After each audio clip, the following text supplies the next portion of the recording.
আসসালামু আলাইকুম, কেমন আছেন সবাই? আশা করি সবাই ভালো আছেন। আজকে আমরা বাংলাদেশের একটি ঐতিহাসিক মসজিদ চাঁপাইনবাবগঞ্জের ছোট সোনা মসজিদের সাথে পরিচিত হব। প্রচলিত আছে একসময় মসজিদের গম্বুজগুলো সোনা দিয়ে মোড়ানো ছিল, আর সে কারণেই এটি সোনা মসজিদ নামে পরিচিতি পায়। বাংলাদেশ ভারত সীমান্তের কাছে ভারতের আয়তনে বড় আরও একটি সোনা মসজিদ থাকায় এটি সবার কাছে ছোট সোনা মসজিদ নামে পরিচিত হয়ে ওঠে। দেশের পুরাকীর্তিগুলোর মধ্যে চাঁপাইনবাবগঞ্জের ছোট সোনা মসজিদ অনেকটাই ব্যতিক্রম। দেশের পুরাকীর্তিগুলোতে টেরাকোটার ব্যবহার দেখা গেলেও পাথরের টালি ব্যবহার সোনা মসজিদ ছাড়া আর অন্য কোথাও দেখা যায় না। ছোট সোনা মসজিদ বাংলাদেশের অন্যতম প্রাচীন একটি মসজিদ। এই মসজিদটিকে বলা হয় সুলতানি আমলের রত্ন।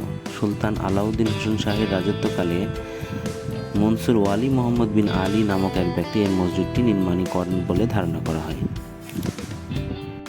সোনা দিয়ে গিল্ড করা গম্বুজগুলো বহু দূর থেকে ঝকঝকে দেখাতো বলে এমন নামকরণ। প্রাচীন বাংলার রাজধানী গৌড় নগরীর উপকণ্ঠে পিরোজপুর গ্রামে সুলতানি আমলে এই স্থাপনাটি নির্মিত হয়, যা বর্তমানে বাংলাদেশের চাঁপাইনবাবগঞ্জ জেলার শিবগঞ্জ থানা প্রত্নতত্ত্ব অধিদপ্তরের আওতাধীন। প্রায় 500 বছরের ইতিহাসের সাক্ষী ছোট মসজিদ প্রাঙ্গণেই বাংলাদেশের মুক্তিযুদ্ধের 2 বীর সন্তানের সমাধি রয়েছে। প্রতিনিয়ত দেশি বিদেশি বহু দর্শনার্থী আসেন ছোট সোনা মসজিদের সৌন্দর্য উপভোগ করতে।